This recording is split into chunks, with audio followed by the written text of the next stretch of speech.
Откако со новиот европски извештај за владење на правото се посочија многу ризици во правосудството и се потенцираше политичкиот и институционален притисок врз судиите и обвинителите, партиските штабови со нови обвинувања кон спротивната страна за грешките. Од СДСМ вела дека чувствата на премиерот Христијан Мицковски ги поклопија правото, уставот и правната држава. Клучните наоди се јасни.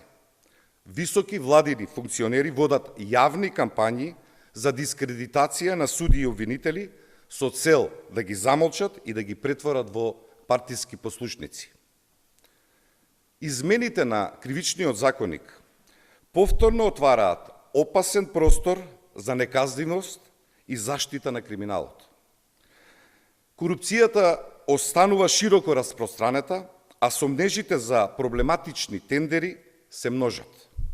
Од владеачката партија му реплицира на Наумовски, со тврдење дека и за него има кривични истраги. Другарот на Венко Заев, Александар Наумовски, поранешен градоначалник на општина Ѓорче Петров од СДС, полека станува експерт за владење на право и корупција. Откако му заврши музичката кариера во локалните меани во Ѓорче Петров, сега почнува да говори за борба против корупција. По се изгледа тој мисли дека треба да покаже како тој соработуваше со криминалот и корупцијата во Ѓорче Петров, зашто во моментов се води и судски спор против него, а има и 3 кривични пријави по кои надлежните институции треба да постапат.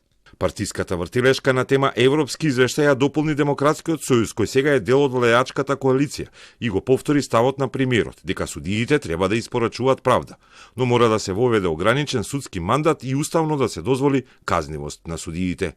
Левица пак посочи дека европскиот извештај покажал дека корупцијата е широко распространета во општеството, а особено се критични јавните набавки и здравството, што покажува дека реформите на власта само се представуваат како реформи, а немаат резултати.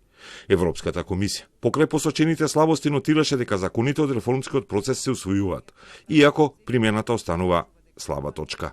Тоа и според експертите е голем проблем.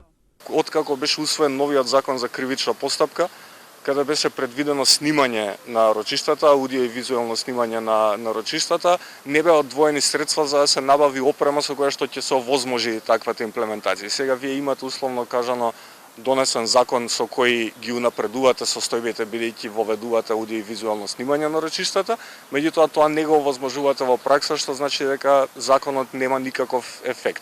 Најголем проблем е довербата. Таа паѓа повторно и поради политичките притисоци и поради спорите или застарени случаи за корупција на високо функционерско ниво.